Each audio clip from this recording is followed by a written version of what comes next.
میرا نام سر شاہد ہے اور میں ایک اسٹوڈنٹ ہوں، کمپیوٹر کا بھی اور اکاؤنٹس کا بھی۔ میں حال ہی میں یوں سمجھیے کہ قرآن پاک کی طرف رجوع کیا میں نے اور اس کو سمجھنے کی کوشش کر رہا ہوں، لیکن ایک عجیب سی بات یہ آ رہی ہے کہ اتنا زیادہ میٹر موجود ہے قرآن پاک کو سمجھنے کے لیے بھی کہ اس کے کوئی بنیادی اصول سمجھ میں نہیں آ رہے ہیں کہ انڈرسٹینڈنگ اس کو کیسے کرنی چاہیے، سٹیپ وائز کس طرح اس کو سمجھنا چاہیے، آیا کہ ناظرہ اس کو کرنا چاہیے، احادیث سے اس کو سمجھنا چاہیے یا کیسے؟ کیونکہ اگر ہم احادیث کو بھی اٹھا لیتے ہیں پڑھتے ہیں تو کچھ علماء کہتے ہیں جی کہ احادیث کے بارے میں بھی یہ ہے کہ کچھ ضعیف ہیں یا حسن ہیں یا اس کا مطلب کسی خاص وقت کے لیے تھا۔ تو ایک عجیب سا مطلب کہ ذہن کے اندر ایک وہ تلاطم ہو جاتا ہے کہ آدمی کرے کیا کرے، کس طریقے سے اس کو مطلب کہ انڈرسٹینڈ کرنے کی کوشش کرے کہ وہ ایک سیدھی راہ کے اوپر آ جائے کہ اسے قرآن پاک کی بنیادی جو تعلیمات ہیں ان کے اوپر چل کے کم لیکن کامل علم کو حاصل کر سکے۔ قرآن مجید کی طرف آپ کا رجوع ہوا ہے، توجہ ہوئی ہے، اس کو اللہ کا بہت بڑا فضل اپنے اوپر سمجھیے، اور جب اللہ کا فضل ہو تو پھر اس کا شکر بھی ادا کرنا چاہیے اللہ کے جناب پہ۔ میں آپ سے ایک عجیب بات کہہ رہا ہوں، شاید آپ کو بہت وہ نئی سی لگے گی۔ قرآن کو ایسے پڑھیے جیسے بدو پڑھتے تھے۔ بدو نہ فلسفی تھے، نہ منطقی تھے، نہ سائنسدان تھے، نہ ابھی حدیثیں ان کے پاس تھی، نہ ابھی فقہ مرتب ہوئی تھی۔ وہ کیا تھا؟ عربی زبان، یہ ان کی اپنی تھی۔ تو شرط اول جو ہے قرآن مجید کو سمجھنے کے لیے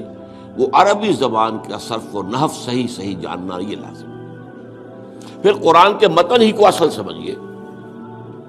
البتہ یہ ہے کہ اس کو آپ سمجھیں کہ یہ پہلا مرحلہ ہے قرآن پر غور کا، قرآن پر فکر کا، قرآن پر سوچ کا۔ اس کے بعد اگلے مراحل بھی آئیں گے۔ اسی قرآن سے پھر قوانین جو ہے واقف ہونے ہیں۔ اچھا، اس میں بعض سے واقعات ایسے ہیں کہ جو تو ایک تاریخی حیثیت رکھتے ہیں، اب ان میں اس واقعے کے ضمن میں تفصیل میں کہیں کوئی اختلاف ہو گیا تو کوئی حرج واقع نہیں ہوتا۔ ابھی میں مثال دیا کرتا ہوں کہ میں چند جملے ابھی آپ کے سامنے یہاں ادا کروں اور پھر 10 منٹ کے بعد پوچھا جائے آپ سے تو ہر شخص جو ہے اس کو کہے گا، وہ جواب جو میرا دے گا وہ مختلف ہوگا، اس میں اس کی اپنی بات بھی شامل ہو جائے گی،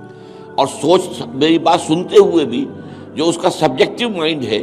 وہ اس کے اندر اس وقت حاضر ہوگا، وہ اس سے اس کوئی نہ کوئی نتیجہ از خود اپنی اس سبجیکٹو مائنڈ کے حوالے سے حاصل کرے گا، وہ بیان کرے گا۔ تو ان چیزوں میں احادیث میں اگر کوئی اختلاف بھی ہو جائے تو اس میں پریشان ہونے کی ضرورت نہیں۔ ابھی ہمارے ہاں یہ جمعے کے اجتماعات میں حدیث جبرائیل جو ام السنہ کہلاتی ہے، جیسے سورہ فاتحہ ام القرآن ہے، ایسے حدیث جبرائیل ام السنہ ہے، سنت کی جڑ اور ماں۔ اب اس کی جو روایات آئی ہیں اس میں مختلف اختلاف ہے، الفاظ کا اختلاف ہے، ایسنس ایک ہے، مفہوم ایک ہے، الفاظ میں بڑا فرق ہے، تفاصیل کا فرق ہے۔ تو اس حوالے سے اس میں گھبرانے کی ضرورت نہیں ہے۔ پھر یہ کہ فقہی معاملات کے اندر اختلافات ہو گئے، وہ بھی نیچرل ہیں۔ آپ کو معلوم ہے کہ ایک ہی مقدمہ ہوتا ہے،